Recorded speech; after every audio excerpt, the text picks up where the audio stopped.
100 Winters, Retracing the Great Race Against Death. Written by Jonathan Nathaniel Hayes. Illustrated by Caleb Gingras. Chapter 11.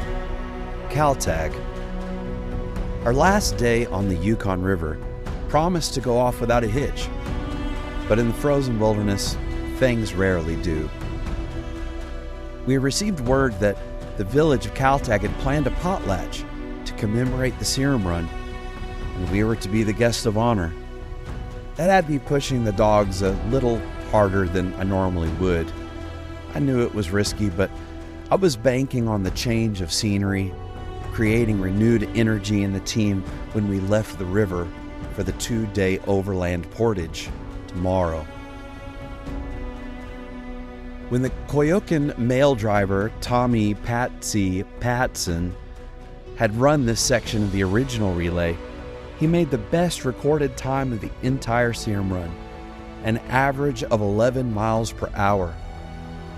He was famous along the river for his team's blistering speed, often running the mail ahead of schedule, even in conditions that would stop others in their tracks. I had no fantasies of beating that run time with a team covering the entire route, but I believed the dogs could break out of the monotonous trance for one last good run on the Yukon River. Jamie and Jeff had gone ahead to Kaltag. As filmmaker, Caleb played a game of leapfrog with me all morning. He would jet ahead by half an hour or so, then set up for a cinematic shot along the trail. Occasionally, the dogs would alert me to the buzz of his drone cameras tracking us overhead. Around midday, I saw Caleb's snow machine parked on the river. A camera was perched on a tripod, ready to film me passing by.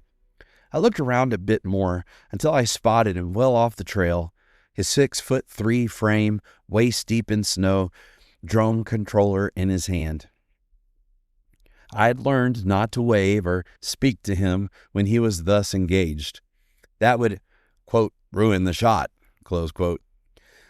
So I looked away and passed by as though he were not there. I expected him to pack up and catch up within half an hour or so. When an hour passed and I still didn't see him, I grew curious.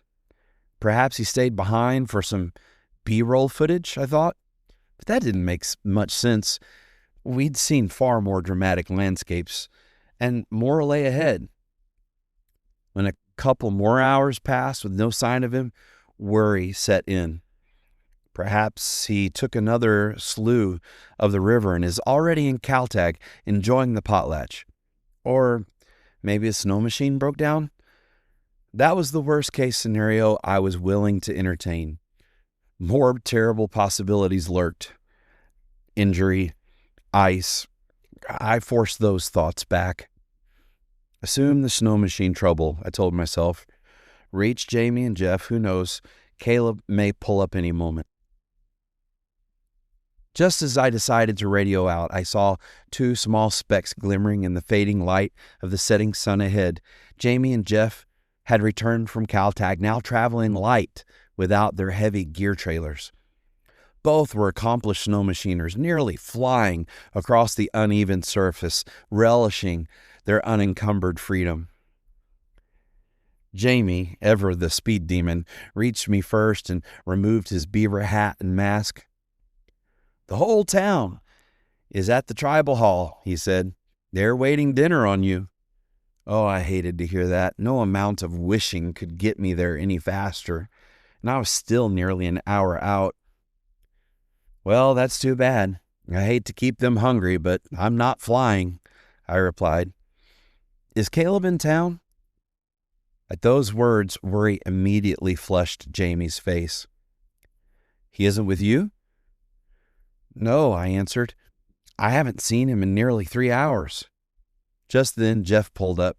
No sooner had he removed his mask than Jamie said, "Caleb's missing. We've got to go look for him." Motors revved, and within seconds, I was alone again on the Yukon. Darkness overtook me fast, but I could just make out the lights of Kaltag flickering in the distance ahead. Before the gold rush in the late 1800s, Kaltag was a burial ground and seasonal fishing camp for the regional Koyukon natives. Pandemics of smallpox in the 1830s and measles in 1900 so decimated the regional native population that they consolidated to a single village of Kaltag.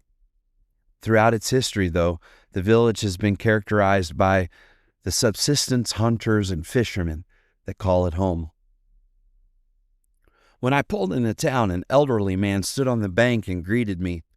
"Everyone is at the tribal hall," he said, pointing down the main street. Well, I didn't know where the tribal hall was or what it might look like in the dark, but the 16 dogs in front of me were thrilled to be on a plowed road. They surged forward, passing a circular building with nearly a dozen people talking and smoking cigarettes outside. I assumed I arrived. I turned the team onto a side street next to the hall. Are my dogs safe parked here?" I asked cautiously.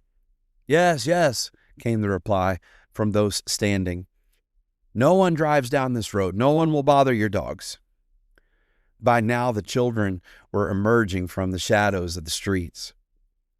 "My dogs are friendly," I assured. "The kids are welcome to pet them. I just didn't want them getting hit by a car or having a run-in with loose dogs." "They'll be fine. Come in." Walking into the tribal hall, I was humbled and embarrassed. The entire village had gathered to celebrate the anniversary of the Serum Run, waiting on me to begin dinner. The smells of moose stew and fresh-cooked salmon hit me as soon as I walked into the door. They had also waited to share their stories, tales of ancestors in the Serum Run, and amushing exploits across the 2-day portage which lie ahead of me.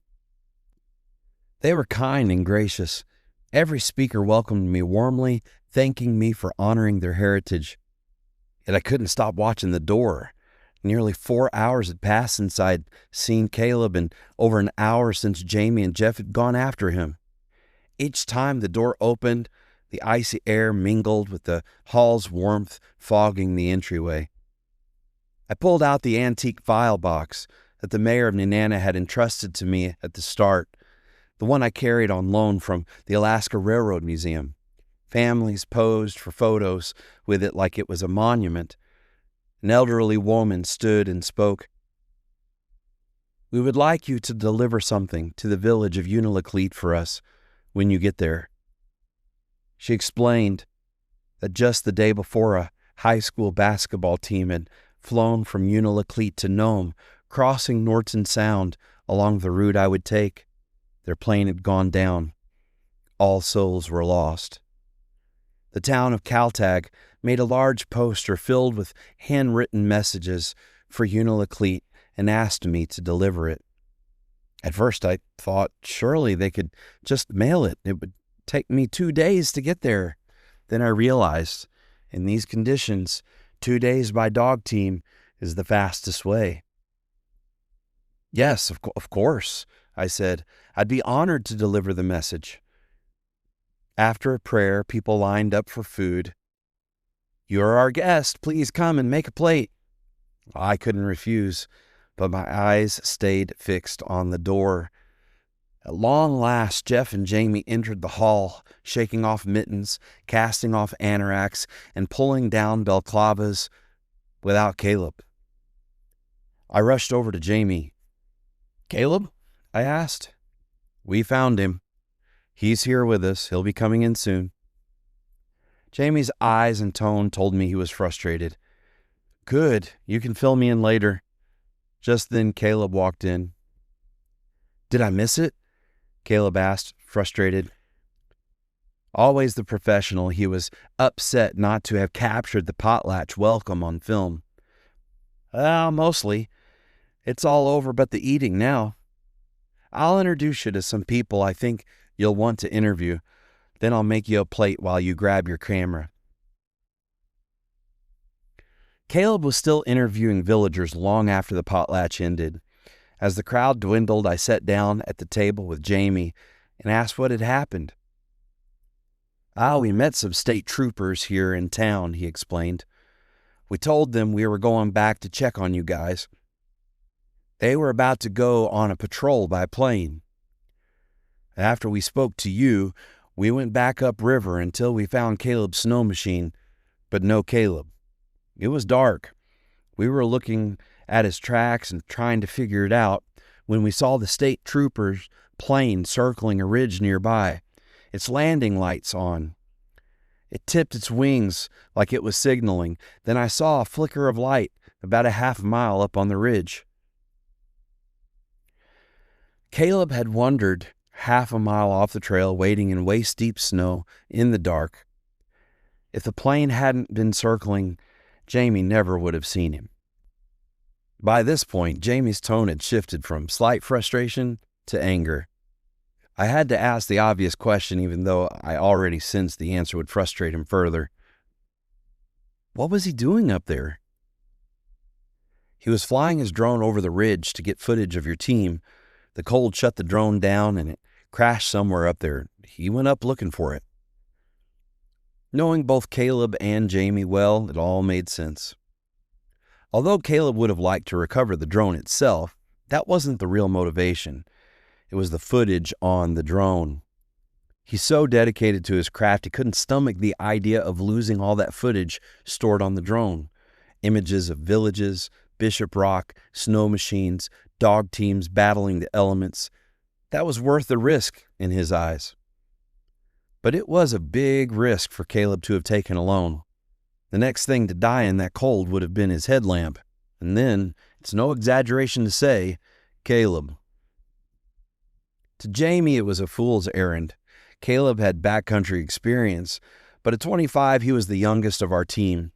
Jamie was feeling the weight of a growing paternal obligation to protect him. Jamie and Caleb were the two polar extremes of our team, and that night, the tension that had simmered finally came to a head. Sadly, it would linger for the rest of the expedition. But that frustration was born from a deep care for one another and a great respect for each other's skills. That care became evident over breakfast the next morning. The native family of Richard Burnham hosted us in their home for a splendid breakfast. They were true representatives of the Kaltag community, warm yet casual hospitality. The trapline carcasses hanging on the porch added the perfect ambiance to the meal. In rural Alaska, trapline catches were as much a part of a porch scene as potted flowers would be to city folk. As we sipped our first cups of coffee, I pored over the map of the pass to the coast and cleaned my revolver. Jamie and Jeff discussed trailer weights and fuel. We were about to embark on the most remote leg of the expedition. Everything needed to be right. My finger had run the route across the topographical map for 100 times, retracing names like Old Woman Cabin, Tripod Flats, and then the ominous Bering Sea coast. Jamie offered, "Jonathan, if you don't mind going forward into the hills without us today, Jeff and I will go back with Caleb and help him look for his drone." Caleb perked up at the sound of this gracious offer. It was a kind, conciliatory gesture. "I think that would be great," I replied. "You guys can catch up to me by Tripod Flats, and if not, I've got enough supplies for a night alone on the trail." Violet, our hostess, chimed in. "I can guide Jonathan to the trailhead on the edge of town." "Well, thanks, Violet. I appreciate that." Caleb said, "Jamie, if you and Jeff are willing to do that for me, I'd really appreciate it." So the plan was set. But as I often say, if you want to make God laugh, tell him your plans.